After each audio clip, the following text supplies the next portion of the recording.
All right, welcome, Ben. I'm so glad that you're here. Hi, thanks Can for having you, me. can you please introduce yourself? Yeah, absolutely. So my name is Benjamin Chemla. I'm a French entrepreneur.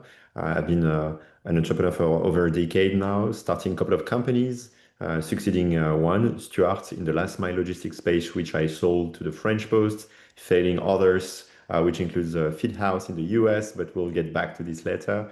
And currently the co-founder and CEO of Shares, which is an investing platform that we operate here in Europe, enabling people to invest in a very easy and efficient way, lowering the friction.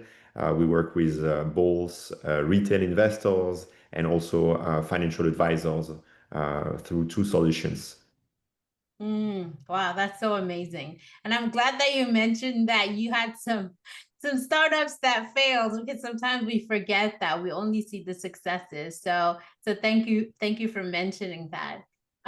So for a lot of people who are early stage founders, they're thinking about getting investors, they're thinking about getting funding. What would you say investors actually look for in early stage companies beyond just the pitch?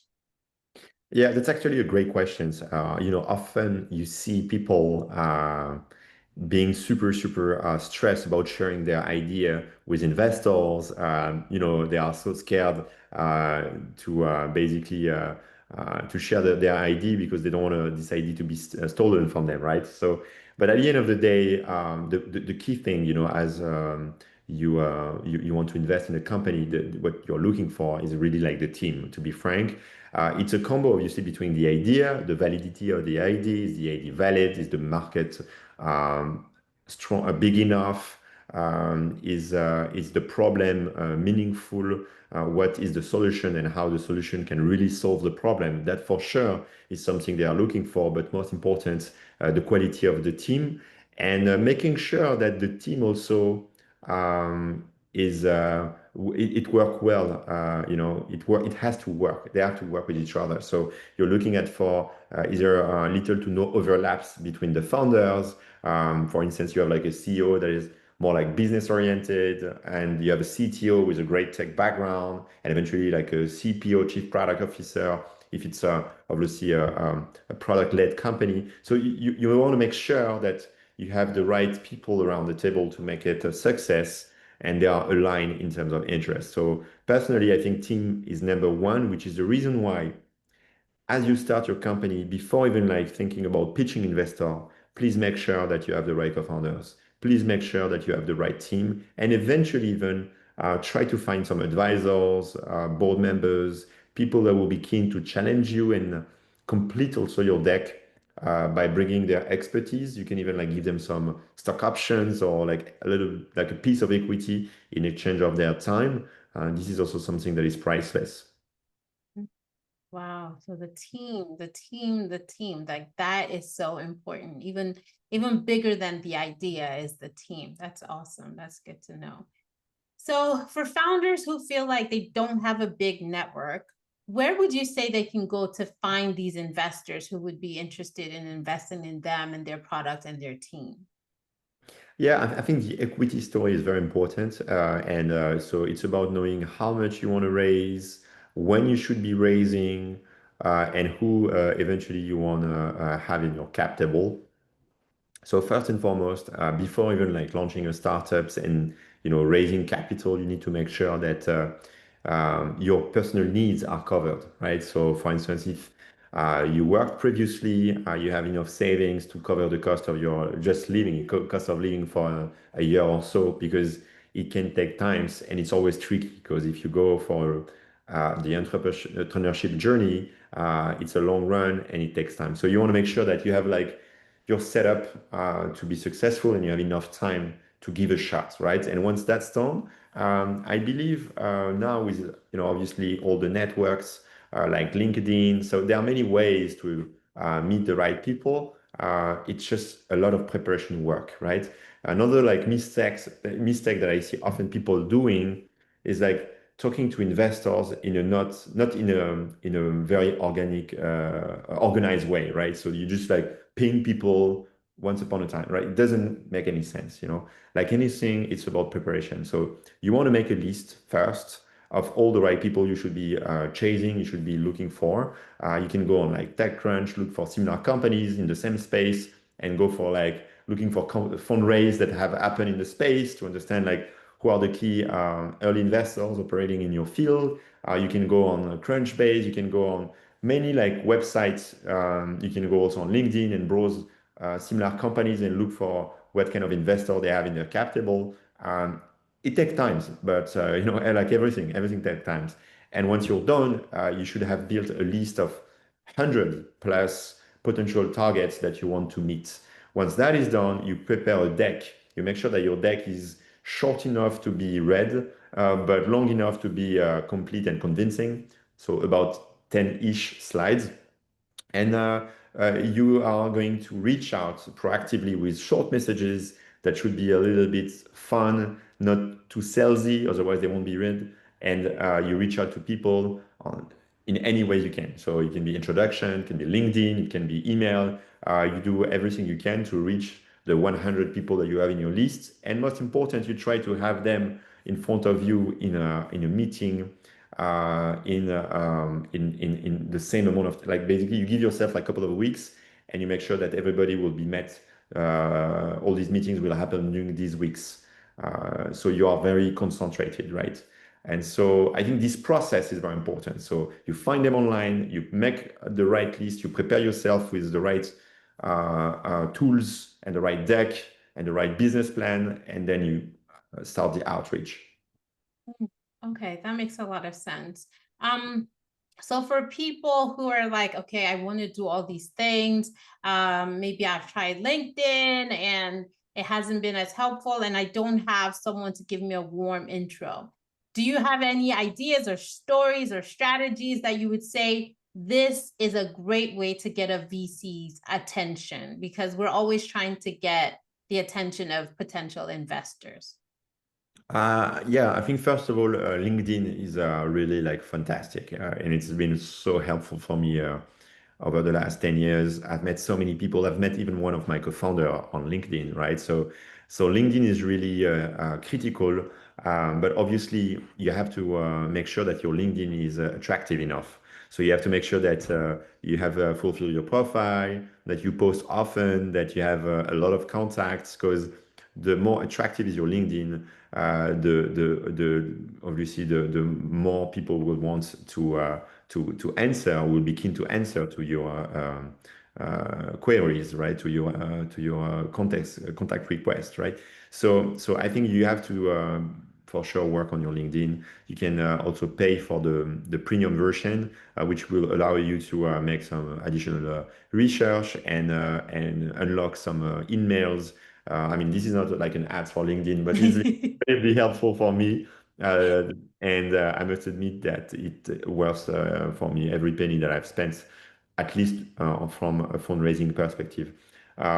Then, obviously, what you also can do, if you are lucky enough to have friends that have access to some of the investors that you have put in your list, you can ask them for request. I mean, uh, in worst case, they're gonna just refuse an answer, an introduction. So, but you should try. You should give a shot and ask people, even people that you haven't seen in a while. You know, like sometimes it can sound like a little bit random. You send an email to someone that you just been in, in school with like 20 years ago, and you just reach out and you see like, oh, I see you are actually friend with this person. I know we haven't spoken in a while, but is there any chance you can introduce us, right?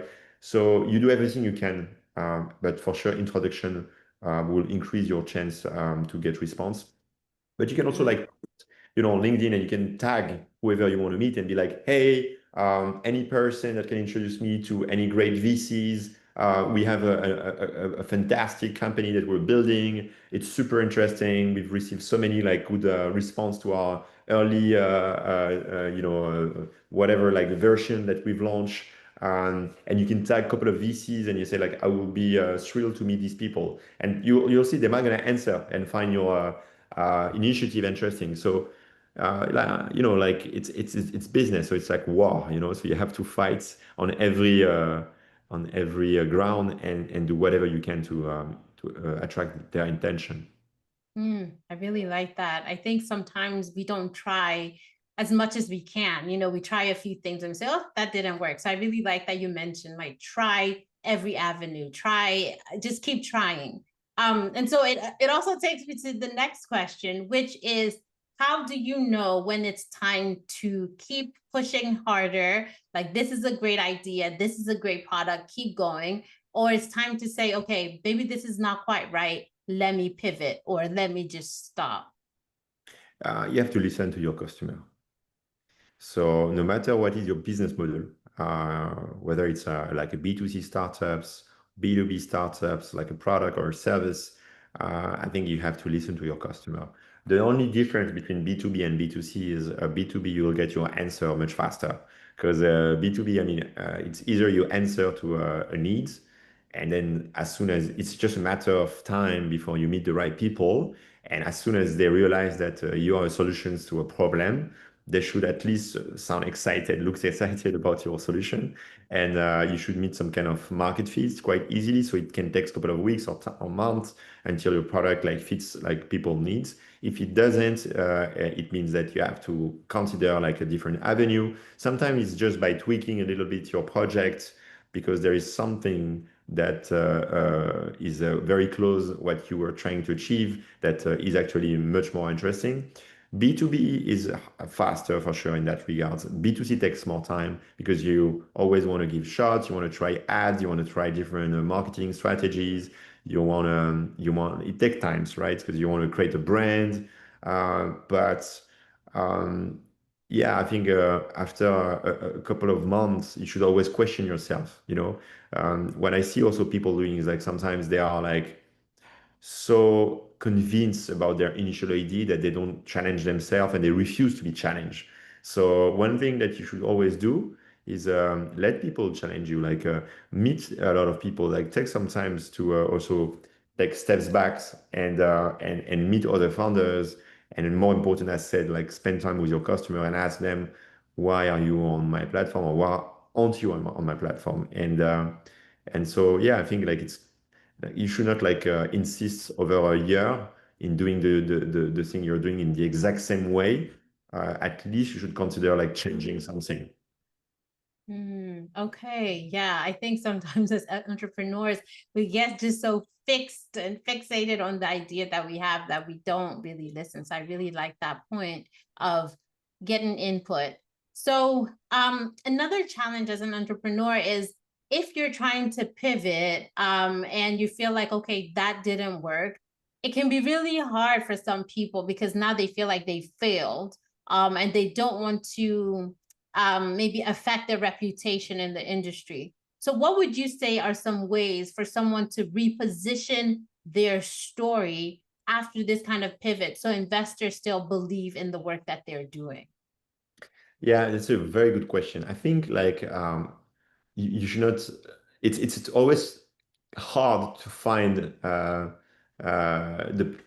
balance between being resilient and changing changing your direction like every other day.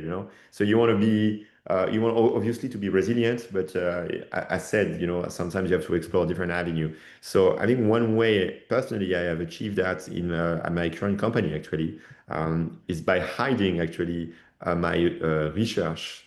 Meanwhile I was doing it, right? So the whole company was working on the initial direction. But I was personally like chasing different avenue, trying to validate some idea before even like adding some more people from my company to the mix. So and it's really started with just me like meeting some financial institution in my case and trying to see if there were any opportunity to leverage our technology and our infrastructure and launch as a B2B platform or solution.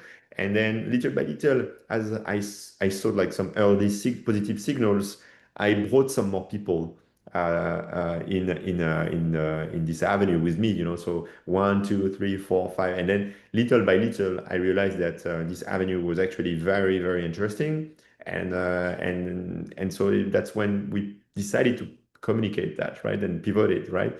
So I sent the proper messages to my investors, and And so yeah, I think that's the process, right?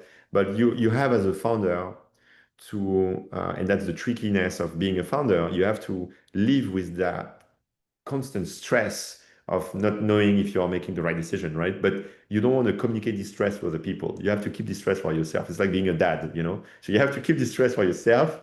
And then once the decision is taken, that is when you have to communicate to the rest of the family, you know?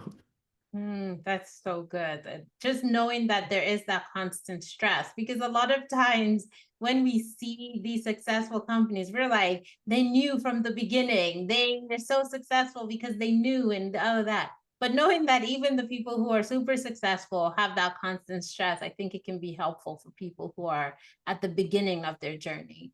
So, for people who are looking at raising funds, what would you say is one mistake that founders are all that often make, and it costs them time, it costs them trust? So what is that one mistake that you would say? Not being prepared. Mm. People think that just because they have a deck with a couple of slides, they are ready to be ready to put to pitch. But investors, I mean, they are like hot girls, you know. They get like requests like all the time, like thousands of requests. How can you invest money in my company? I'm the new SpaceX or whatever. I'm the new Tesla. I'm the new Uber. And every single entrepreneur is convinced that he's the new Mark Zuckerberg, right? And so that's often not the case, you know, like 99% of companies fail, and that's normal, but you don't want to just be seen as another one, right? So you have to be very prepared. And so what investor would appreciate is the quality of basically your preparation work. So you come prepared, your deck is ready to go, you have a stronger financials to support your projections. If I'm asking you questions, then you can always like share with me your Excel sheets that are like well done and prepared. And so even if these are just hypotheses and assumptions, at least it shows that there is some work that has been done to make it sound like possible, achievable.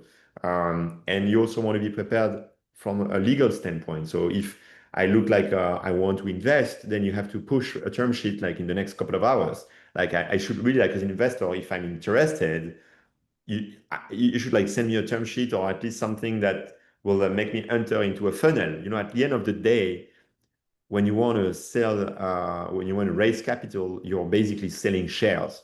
It's a sales process like any other. So you have to build a funnel, and then there is a funnel to be respected, right? So often people they come not prepared, and so they are like, they don't create the momentum. And so when you don't do it like right away, then it's done. And so you've lost time. And so even if you reach out a couple of weeks later to the investor and you're like, hey, what's up?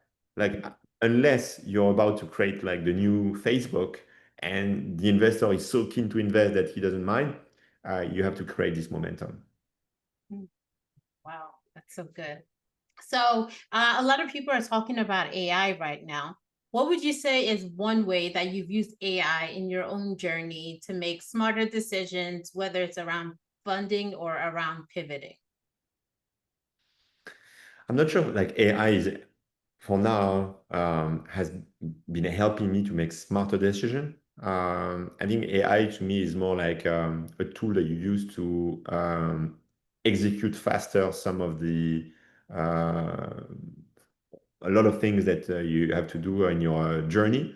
But like to me, the decision-making process has always been something that had to be done manually. It can help to make some market analysis, to analyze the potential of some of your ideas.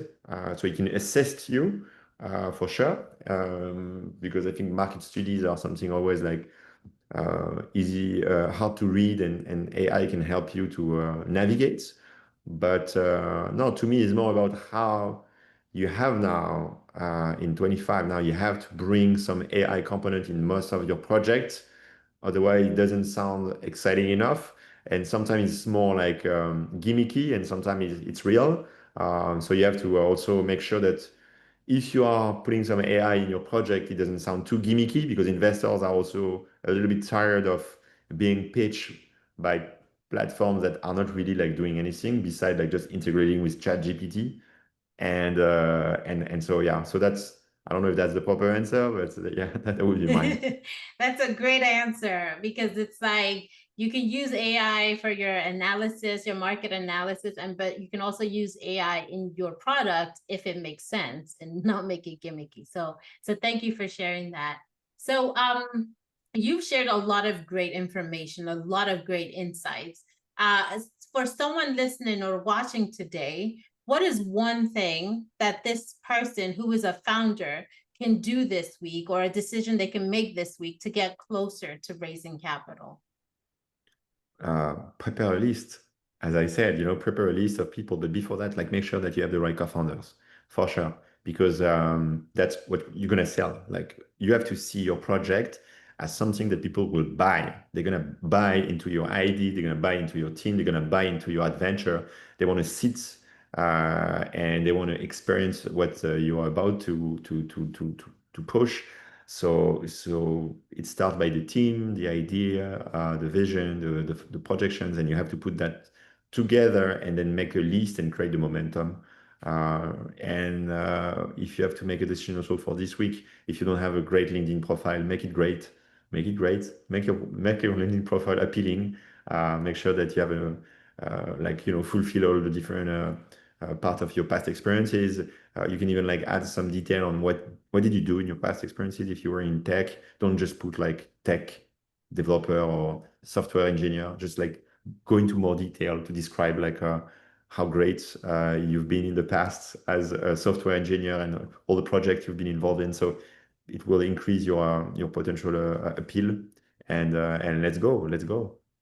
Oh, that's awesome.